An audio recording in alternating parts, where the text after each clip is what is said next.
an action like this must not go unpunished. There must be action.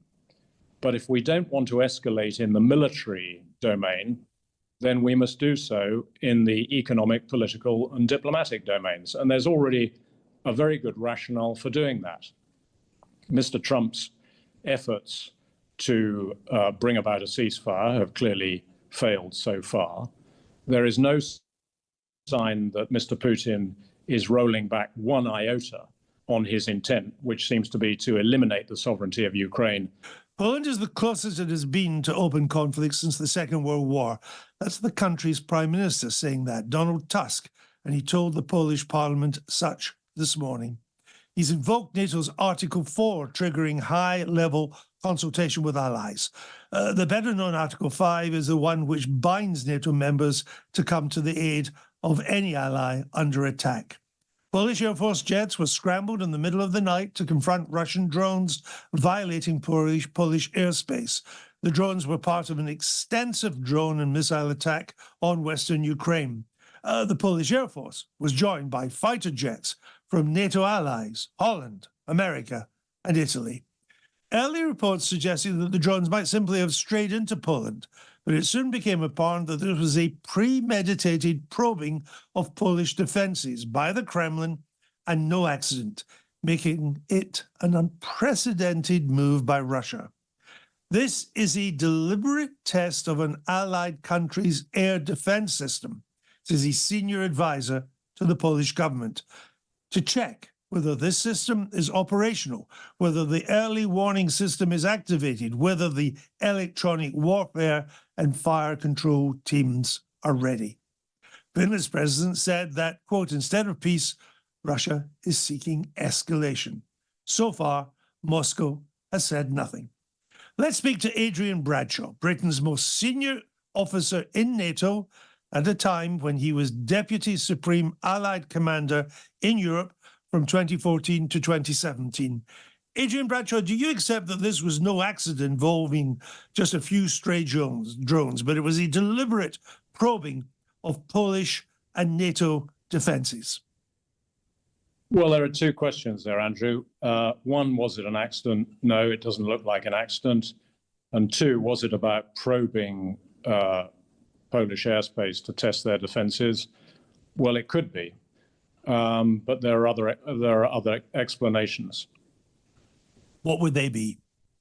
Well, at the tactical level, the coordination of the air attacks on Ukraine during last night, it may well have been perceived to have been an advantage to route some of the attack drones through Poland, because that creates difficulties in terms of coordination between Ukrainian air defense and NATO air defense. So there may be a perception of an advantage. And I suspect that was part of it, but not the main reason. The other explanation that you've quoted is that this is a test of Polish air defenses. Well, I'm sure it was that to a degree. And Russian commanders, for longer term understanding, will want to know as much as they possibly can about the state of NATO air defenses, including Poland's. But I think this is probably more of a signal at the political strategic level. And I think this is specifically from Mr. Putin and the higher political command in Russia, a test of the resolve of NATO at a time when they might suspect that NATO unity is a bit under pressure, with a slightly different approach to things from the US, perhaps, than from European members of NATO. So I suspect it's more about probing and messaging at the political strategic level.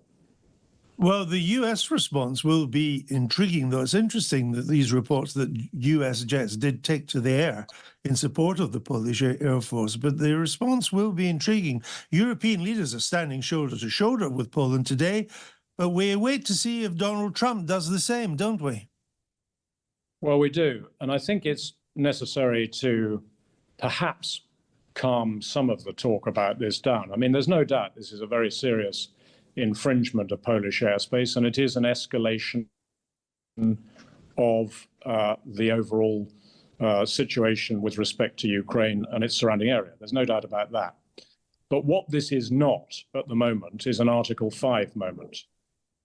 And while we're dealing with this, we need to be mindful of the fact that Article 5, which is the understanding that all members of NATO will come to each other's assistance in the event of an armed attack against one or more of us, that understanding must not be undermined by anything that we do. It's not likely to in this case, but thinking ahead to the advice that the new Chief of Defence Staff, Air Chief Marshal Sir Richard Knighton, might give to our Prime Minister and other military leaders to their leaders, when we're looking at the potential for a coalition of the willing to operate in Ukraine, any watering down of that very clear understanding of Article 5 is will need to be considered very carefully, because, of course, that clear understanding by Russia that if they attack one of us,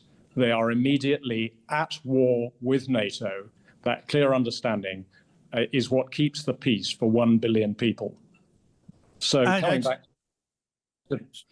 to the incident we're facing, it's an Article 5, it's an Article 4 issue. Yes. It will result in political consultation.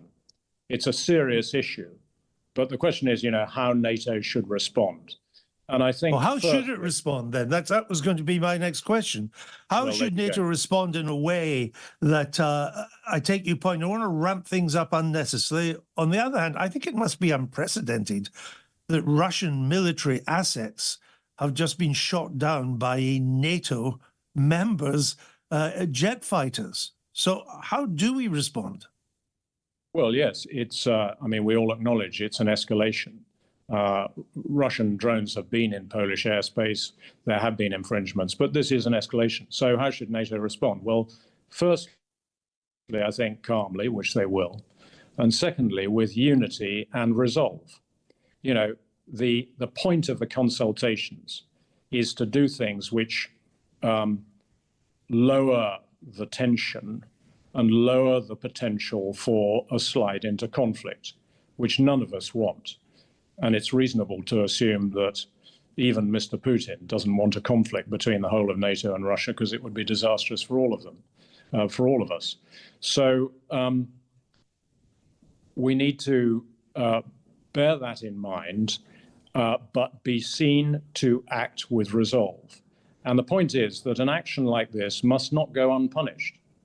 There must be action. But if we don't want to escalate in the military domain, then we must do so in the economic, political, and diplomatic domains. And there's already a very good rationale for doing that. Mr. Trump's efforts to bring about a ceasefire have clearly failed so far.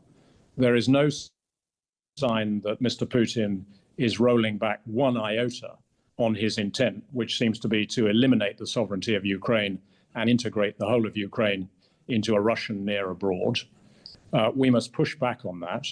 We need to focus clearly on what our strategic intent is with respect to Ukraine, and I could say more about that. But the requirement now is for action which signals our strong condemnation and pushback against the actions of Russia last night. And I suspect that that is best done by now really cranking up sanctions. Mr. Putin needs to come under pressure to sue for peace, potentially at a disadvantage to him, so that he can't go back to the Russian people and tell them that he's got all of what he wanted and be so emboldened. Well, we shall see if this is the time for Europe and the United States to turn the sanctions screw until it really hurts Russia. Many have been arguing for that. Mr. Trump seems a little bit reluctant, and I suppose this is going to be maybe an earlier test than we thought of in dealing with this revanchist Russia. Is Europe largely on its own, or can we, as we always had before, still count on America to be standing with us? It's come quite early, this test now. Well, yes, but the fact that US aircraft were involved in the action last night shows that on the ground, in the forward edge of NATO, US forces stand shoulder to shoulder with European and Canadian forces and forces from all over NATO. That's hugely important. That reinforces the message that Article 5, should it be appropriate to go there, is intact and clearly understood. But the political unity across NATO needs to come together, and there is a rationale for doing that. The peace efforts seem to have failed.